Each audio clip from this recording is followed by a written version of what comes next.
بسم اللہ الرحمن الرحیم۔ بسم اللہ الرحمن الرحیم۔ یہ ایک بھائی کا سوال ہے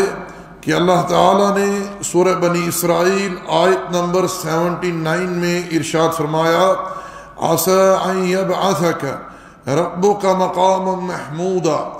یہاں اس آیت میں مقام محمود سے کیا مراد ہے؟ اللہ جل وعلا سے دعا ہے، التجا ہے، الہ العالمین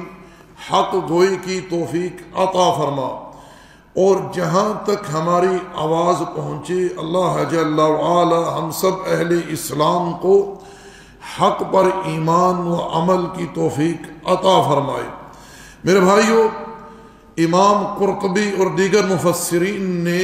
جو بات ذکر کی ہے اس آیت کریمہ میں وہ یہ کہ یہاں مقام محمود سے مراد شفاعت عظمی ہے۔ جب تمام خلق جو ہے پریشانی کی حالت میں ہوگی، موقف کے کرب میں ہوگی، تکلیف میں ہوگی،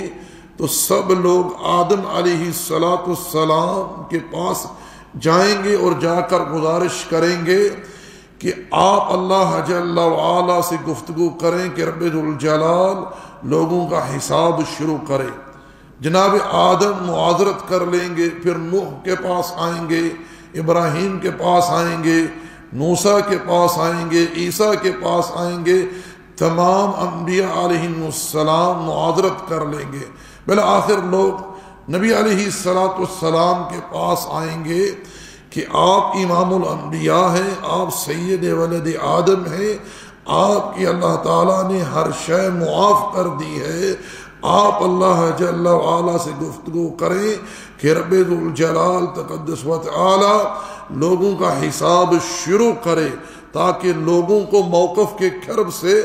نجات مل جائے، جنت والے جنت میں چلے جائیں، جہنم والے جہنم میں چلے جائیں۔ اس وقت رسول اللہ صلی اللہ علیہ وسلم آگے بڑھیں گے اور اللہ جل وعلا کی بارگاہ میں ایک طویل سجدہ ہوگا، ایک طویل سجدہ کریں گے۔ رب ذوالجلال تقدس و تعالی اس وقت اپنے پیغمبر کے دل میں ایسی تسبیحات القا فرمائے گا جن تسبیحات کو اس سے پہلے رب ذوالجلال کے سوا کوئی نہیں جانتا ہوگا۔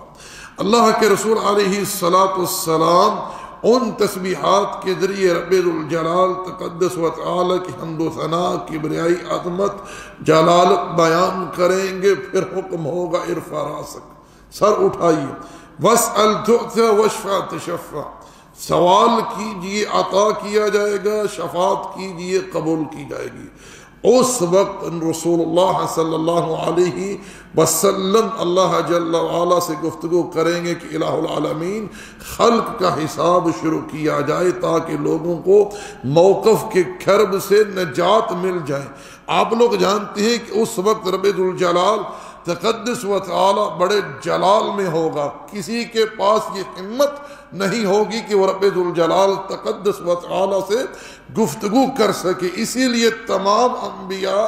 علیہ السلام اپنے ماضی کو یاد کر کے معاذرت کر لیں گے لوگوں سے کہ آج ہمارا رب جل وعلا بڑے جلال میں اور بڑے غصے میں ہے،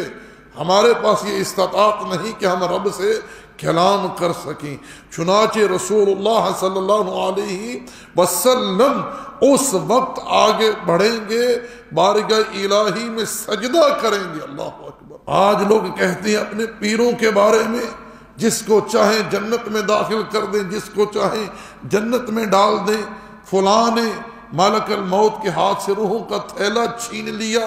انا للہ و انا الیہ راجعون۔ یہاں غور کریں، یہ قصہ صحیحین کے اندر تفصیلاً مروی ہے، یہ حدیث بڑی تفصیل سے مروی ہے صحیح بخاری مسلم کے اندر، آپ لوگ مطالعہ کر سکتے ہیں۔ اللہ کے رسول علیہ السلام بارگاہ الہی میں سجدہ کریں گے اور بڑا طویل سجدہ ہوگا، اور نبی علیہ السلام رب ذوالجلال تقدس و تعالی کی تسبیح کریں گے، ایسی تسبیحات جن تسبیحات کو اس وقت سے پہلے ما سوا اللہ کے کوئی نہیں جانتا ہوگا۔ پھر جب رب ذوالجلال تقدس و تعالی چاہے گا اپنی مشیت سے حکم دے گا اپنے پیغمبر کو سر اٹھائیے سوال کیجیے عطا کیا جائے گا شفاعت کیجیے شفاعت قبول ہوگی یہ ہے شفاعت عظمیٰ جو نبی علیہ السلام ساری خلق کے حق میں کریں گے تاکہ حساب شروع ہو اللہ اکبر